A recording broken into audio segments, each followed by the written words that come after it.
अस्सलाम वालेकुम viewers, welcome back to my YouTube channel daily tips with Asma. आज की इस वीडियो में हम आपको बताएंगे आफिदी नाम का मतलब क्या है। आफिंदी नाम का शुमार लड़कों के नामों में होता है। आफिंदी एक इस्लामी नाम है।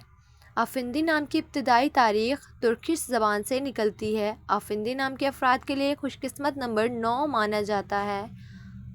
माहिरीन के मुताबिक आफिंदी नाम के लड़के बहुत नेक सीरत होते हैं। आफिंदी नाम का मतलब है काबिले एहतराम। आफिंदी नाम के लड़कों के लिए खुशकिस्मत दिनों में बुध, जुम्मा और हफ्ते का दिन शामिल है। आफिंदी नाम के अफराद के लिए मुआफिक रंगों में नीला, पीला और सफ़ेद रंग शामिल हैं। आफिंदी नाम के अफराद के लिए मुआफिक पत्थरों में हीरा पत्थर शामिल हैं।